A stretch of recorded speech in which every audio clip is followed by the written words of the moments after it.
I'm Jason McCoy. I am a portrait photographer based in Chicago, Illinois. I capture images that bring people to life. To the side. Eyes here. Yep, there you go. Excellent. I started in photography because I used to manage artists. So this was back in the day. And pretty much when I was managing those artists, we need photos, we needed video of those people, and we didn't have it. And I was doing graphic design as well during that time for my artists. So I used to send them to Atlanta or send them to New York for photos.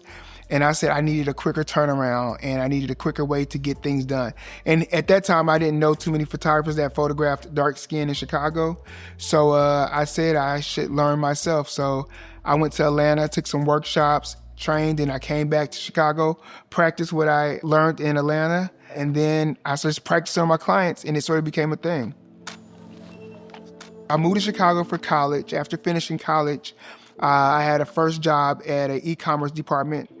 And I was working there and I did some tech stuff and some help desk. And my last job before becoming a photographer, a full-time photographer, was working at a place called CDW. CDW was a sales job. So I did IT sales for many years, for about 2 or 3 years. Did really well there, but also I was trying to balance managing my artists as well as having fun, having fun times working at CDW. And it was just becoming a conflict of interest because my artists were traveling and I wanted to travel with them, but I couldn't because of work. And I said, you know what, I'm doing great at this job, but I would love to just work with my artists full time.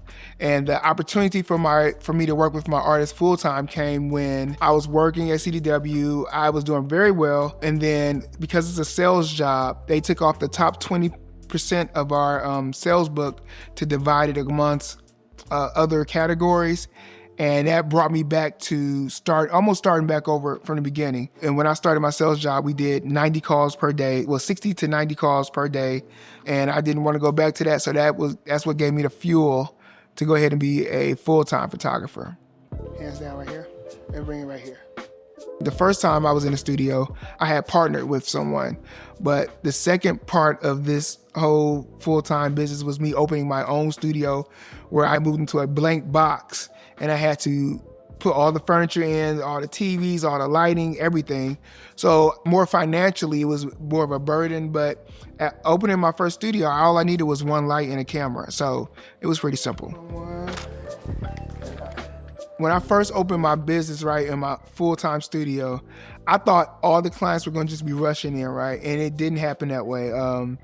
Technically, I went broke for a whole year. What happened was I was running my business and I was living the same way of when I was working at CDW. In CDW, I made a lot of good money. So I had a lot of different, I'll say creature comforts from the high gym memberships to, I love Whole Foods. So I was always at Whole Foods and all these different restaurants and things.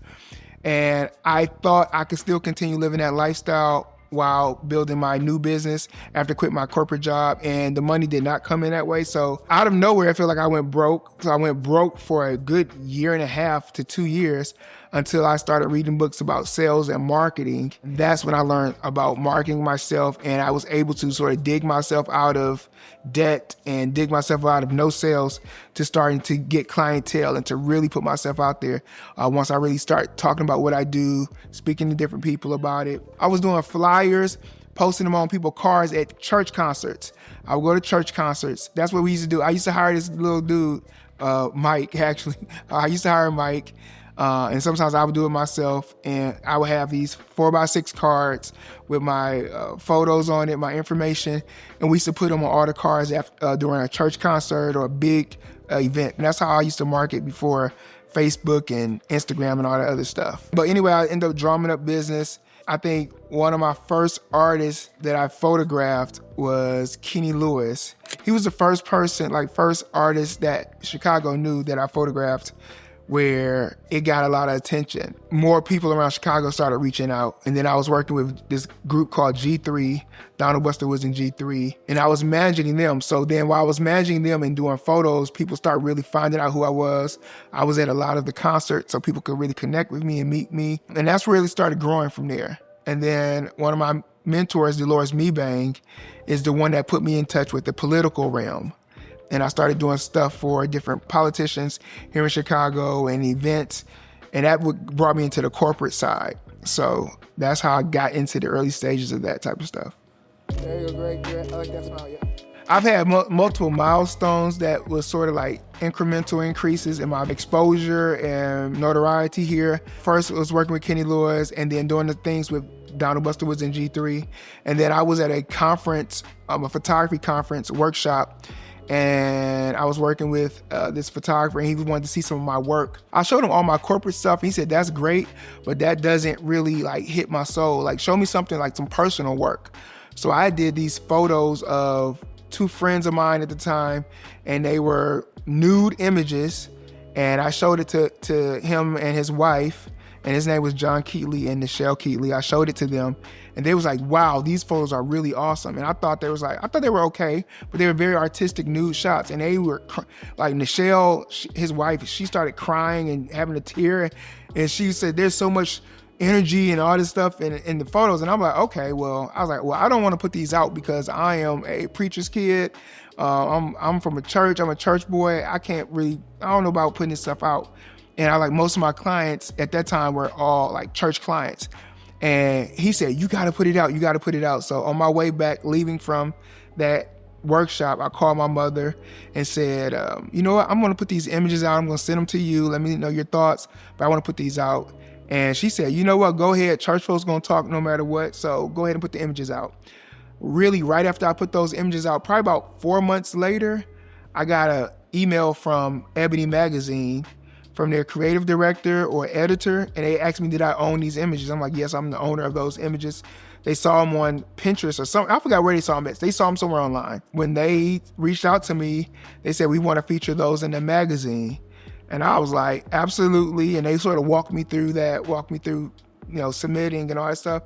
Submitted them. And then at first they were just supposed to be inside the magazine. And then what happened was she says, you know what, we've had a change. And how would you feel about one of your images being the cover of the magazine?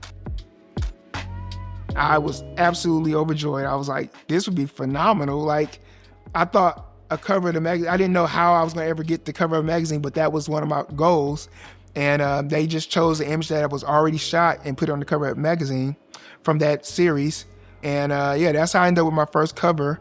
That was Ebony Magazine, February 2016, called Black Love. And that magazine was all across the world. I had friends from all across the world because they also featured me in there. They put my picture in there and everything. So I'm in the magazine, and I was traveling a lot. So every airport, I would go into the airport and see my magazine and see my pictures that I shot on the newsstands across the nation. So that was another big moment for me. And that brought me a lot of credibility and authority because now I've had a magazine cover and not just featured inside a magazine. When it comes to support, I had a lot of support with building my business, and it wasn't necessarily financial support, but it was family support and mentor support. When it comes to my family, my mother encouraged me to really step outside the box and to try different things. To do not care about what people think, just try different things, no matter what it is. Even as when I was growing up, I played multiple instruments like saxophone, drums, piano, bass, as in the stand-up bass in an orchestra, trombone. She just let me go from instrument to instrument to instrument, from hobby to hobby to hobby. She never stopped me from doing anything. She just kept trying stuff. And so Dolores Davis is my mother. She's the one that encouraged me to try everything and not care what people are saying. Then you got Dolores Mebang, who is my Chicago mentor, who introduced me to working in community, to working with different people. And she taught me how to walk into rooms and really announce who I am and to not be afraid to meet people and introduce them to who I am. Like, she was always say, Jason, go get the business. Go get the business. And I'm like, what do you mean? And she's like, introduce yourself, tell them what you do, and tell them you'll be looking forward to working with them. So she was a stickler about going to get the business. And lastly, I think when it comes to support would be Reverend Dr. E.R. Williams Jr., who I was an organist at a church for 15 years at South Park Baptist Church. And he was one of my strongest mentors in Chicago as well. He taught me about if the people like you, they will support you. That was the biggest thing. His second thing he used to always tell me was do right. He had do right on his license plate, and he would always tell that to the congregation. Make sure you do right. Do right about people, so you don't have to worry about people saying negative things about you, muddying up your name. If you do right and do right with your conscience, you'll always be okay. So he was like one of my biggest supporters, as well as he always just spoke a lot. He didn't do like a lot of financial stuff for me, but he always spoke a lot of encouraging words. He used to tell everybody, that's going to be my first millionaire. That's going to be my first millionaire. Like, he used to always just speak those encouraging words. And that same thing with Dolores Me Bang. Actually, when I think about it, Dolores Me Bang, Reverend Dr. E.R. Williams Jr., and my mother, and including my aunt, they spoke very highly of me. Like, even when I didn't see it in myself, they always was speaking so high of me where I felt like I got to match up to this some type of way. And it wasn't pressure, but it was just support. So I think it's important to have support in your life, and hopefully you find it somewhere. And sometimes you need to move outside your city to find the support that you need. Come up one step, right there. One piece of advice that helped me become better at what I do was networking and meeting people, being friends with people. Like that was one of the biggest pieces of advice. Like, stop staying in the house, go outside, be a part of the community, do things with people. As I worked with Dolores Me Bang, who was my first mentor in Chicago, she showed me the community aspects of working with different people. We worked in nursing homes, we worked at big gala events, we helped out politicians. We did so much stuff that was community centered. But while working in the community, people get to know who you are.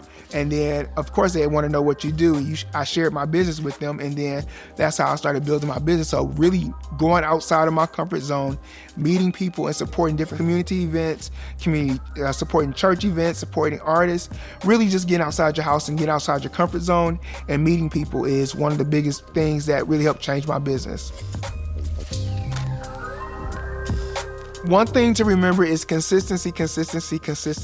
Like, you need to be the same no matter what season. People love consistent people. I'm a happy-go-lucky person most of the times, and I'm very consistent with that. But also, in the places I go, I'm consistent at that.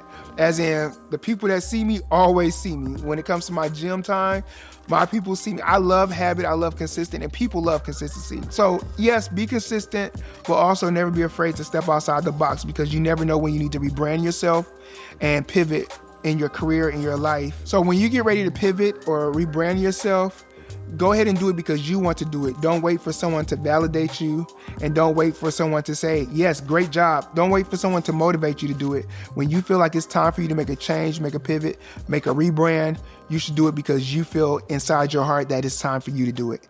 And don't wait for validation from anyone else.